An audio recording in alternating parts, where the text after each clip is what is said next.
This is a breaking news alert. All right, folks, good afternoon to you. Ben Luna here with a special news report on WLX, WDXC, and the X. With me via telephone is Tennessee 7th Congressional District Representative Dr. Mark Green. Dr. Green, good afternoon, sir. How is life in the big town of Washington, D.C.? It's like the rest of the country. It's shut down, but the Congress is trying to get some relief out there to our small businesses. So we're in and out of negotiations all day, and of course I'm working on some other projects, some bills we're trying to get done, and so it's been a busy day.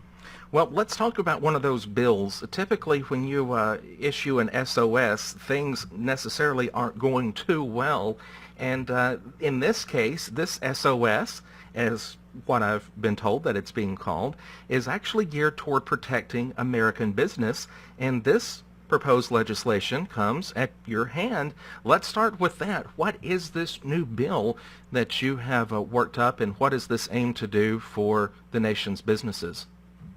Sure. COVID-19 and the global shutdown of the economies has produced a lot of challenges, particularly for startup companies, because the legislation that we've passed, the PPP loans and the other things in CARES, don't really address those companies that are in their early stages and don't have a lot of cash flow, don't have a lot of employees. So it's a challenge to those companies, and some of those companies happen to be defense-related.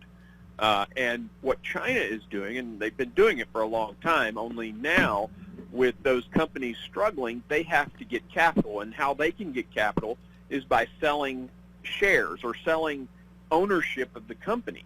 That's how they get their money to continue their operations. Basically, to save the company, they're going to have to give up some ownership. Well, China is gobbling those companies up, and we've got tons of examples of companies that are at risk. Don't necessarily want to get into them because that'll just highlight their need to China. But some of them that have been bought, artificial intelligence, companies like that have a significant defense or national security focus are being bought by China. And what we've got to do is stop that from happening. Those companies are at risk. That's why they're having to put that capital or put their ownership out there to get capital. So there's a risk for an investor, and what I want to do is there's $500 billion in the CARES Act for big companies. I want to take just a small portion of that, $10 billion, and just set it aside. It won't be used if the companies are successful, but it'll basically be like an SBA backing to allow investors, American investors, to buy these companies and buy that share and have some of that risk protected with an investment guarantee. Much like if you went and got an SBA loan, the government would back, in the case of an SBA loan, 50 to 75% of the loan. If you're a veteran, SBA actually for a while backed all the way up to 90% of the loan in the event of default. Well, we're doing that for the investors who are buying these small startup companies that have a national security focus to protect our country. If that technology, let's say there's a company and trying to find examples that aren't specific. Let's say there's a company that makes a special headset for pilots, and that headset technology is only owned by that company. Then if China gets it, we don't have that technology. So the goal here is to prevent them from strategically buying these companies and have American investors own those shares. Would you, with this act and the things that are coming out of the economic pause or downturn to a degree because of COVID-19 and the disease itself, would you look at this as a term of a new version of warfare with China to some degree? Because it seems like more and more we're hearing through media channels and media sources, the Chinese this, the Chinese that, and then you've got, some states now who are allowing citizens to sue China over COVID-19. What is your opinion and what is your take on some of that going on as an outreach of the coronavirus?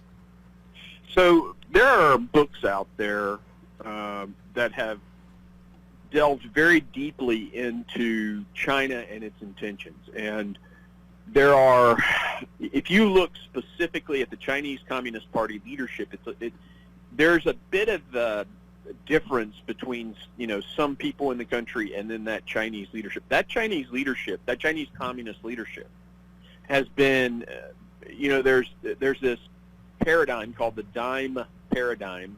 It's actually an acronym for the forms of warfare. You can have a diplomatic type warfare. You can have informational type warfare. You can have M for military, which would be your kinetic stuff or your arms race kind of stuff. And then E is economic. Very clearly, we've been at an economic war with China, stealing the intellectual property of our companies. Militarily, they've been hacking our military. I mean, they hacked the F-35 fighter plane. They hacked submarine, basically companies that build our submarines. They hacked 100,000 military personnel records. We know this. I mean, it's substantiated, and that's been going on for years. COVID-19, with this economic crisis, has provided an opportunity for them to acquire companies that impact our defense. They're buying up ports all over the world. They're buying up aviation assets. They just bought a ton of planes and are leasing them back to United. So it's things like that impact our national security that we have got to stop. We got to block this. And that's what my bill is a start to doing. Wonderful. Let's talk about the disease itself. Again, you hear a lot in the news of, testing. I think the president is really pushing more state involvement with testing that goes from state level down to local level. Coming up here this weekend in Lawrence County, there is a free testing event, an open door testing event, if you will, at Rotary Park for people to drive through, which the local health department has been offering symptomatic testing for the past several days.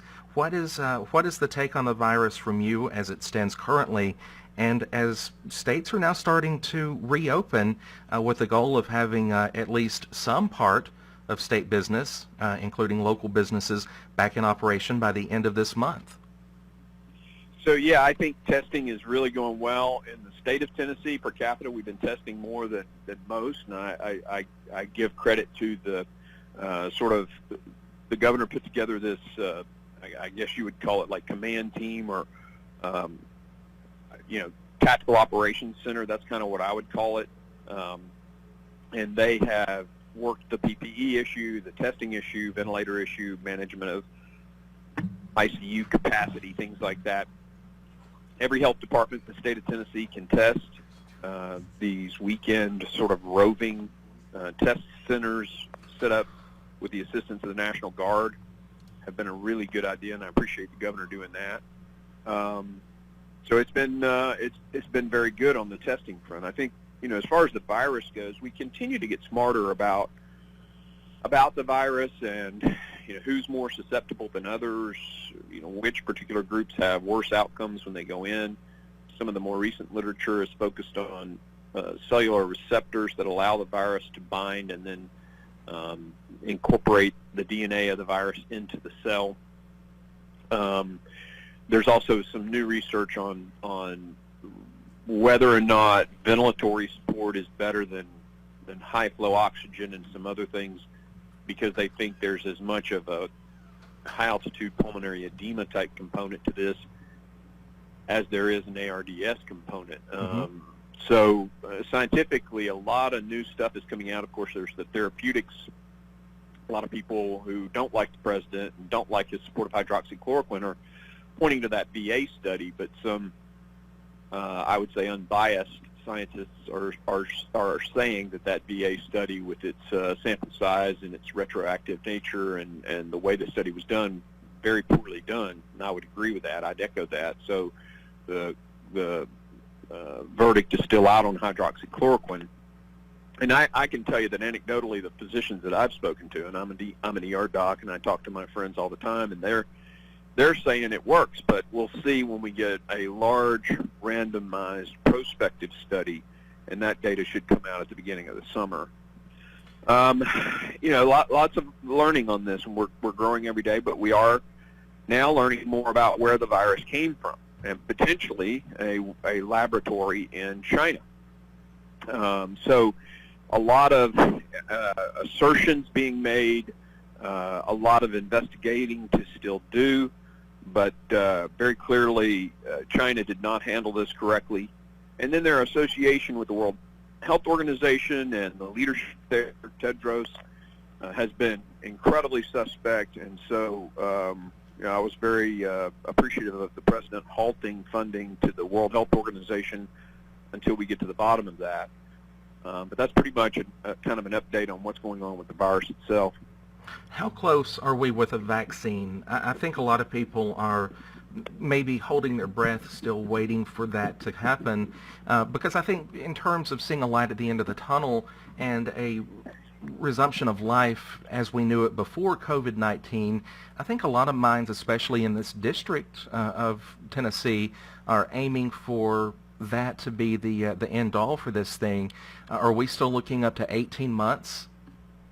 I don't think so. I think we'll have data to know whether or not this particular illness can be treated with a vaccine pretty soon. It's Moderna has already moved from phase 1 to phase 2. So they're getting it done. I would anticipate within 12 months we might have a vaccine, but certainly within 18.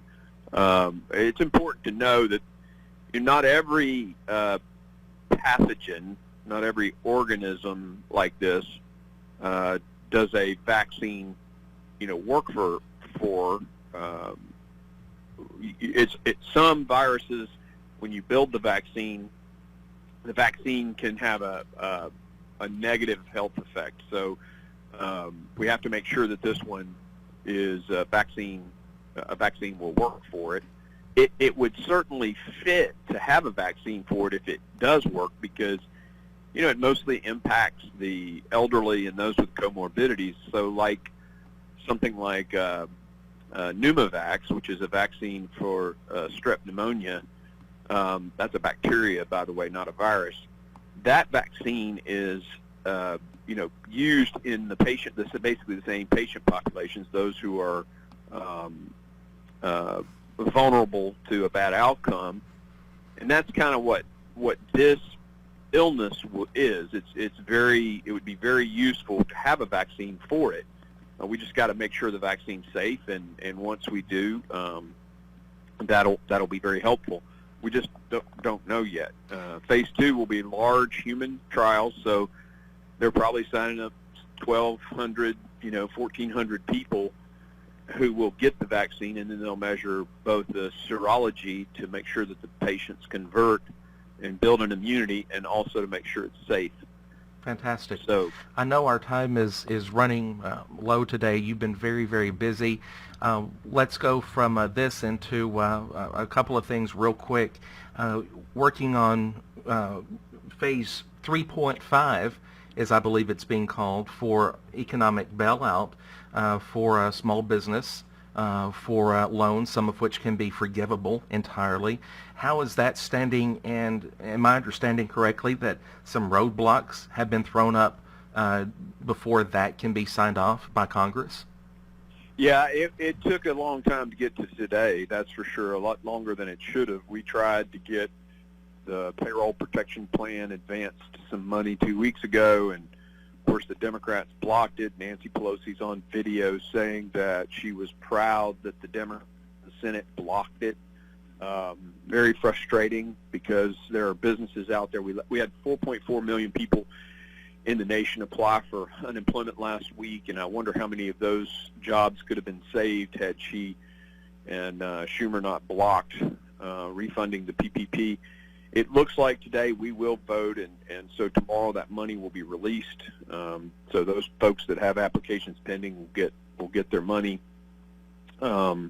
It's a great program. Businesses all across the 7th District of Tennessee are loving this program. It is a liquidity issue, and this provides the liquidity for them to keep keep their employees on, which helps sort of on the supply side of things, and I think that's the best way to go.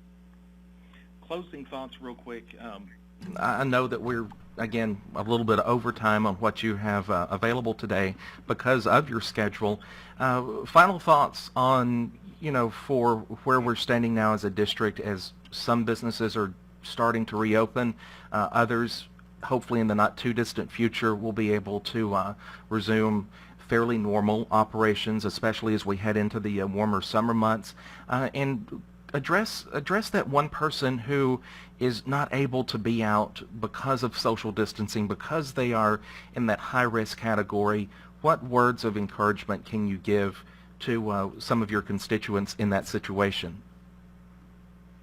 Well, if they're in the high-risk category, I just want to encourage them to continue to adhere to social distancing, and at best, really just stay home and continue to be at home. Because if you're in that category and you get the virus, there's a significantly higher chance of a bad outcome. People over 80 years of age, 15% or more die when they get the virus. So that's a pretty high percentage. If you have cardiovascular disease, it's 10.5%. If you have diabetes, it's 7.5%. So those are pretty high numbers. We think the population will be somewhere below 1% probably when all the serology is done. They did a pretty extensive test in Los Angeles and found out that the virus has penetrated the country, or at least that county, a lot greater than they thought. So that's good news for the mortality for all of us, but we do know from a very good study that the elderly are hit pretty hard. And so my advice would be, we're not visiting folks in nursing homes for a while. Absolutely. Absolutely. Congressman, it's always a pleasure to speak to you. Know that everyone here offers their thoughts and prayers to you as you continue to represent all people in this district. And again, thank you for stepping up to this post and for your service to this country as being a military veteran, in addition to your medical background as well. So we do appreciate that, and I wish you the best as you go into this afternoon and work to hopefully bring some more relief to small businesses who are suffering in this area. Personally, I know several people who are eyeing today's vote and, hope that the Paycheck Protection Plan can hopefully get some more funds and get some more people back to work here in the very near future here. So we do appreciate that, and again, wish you the very best, sir. Thanks. Have a great day, and thanks for having me on the show. Hey, absolutely. Thank you. Have a great day. Ladies and gentlemen, Congressman Dr. Mark Green, representing Tennessee 7th Congressional District, calling in today from Washington, D.C. as he prepares to cast his vote this afternoon in restoring some funds to the Paycheck Protection Plan.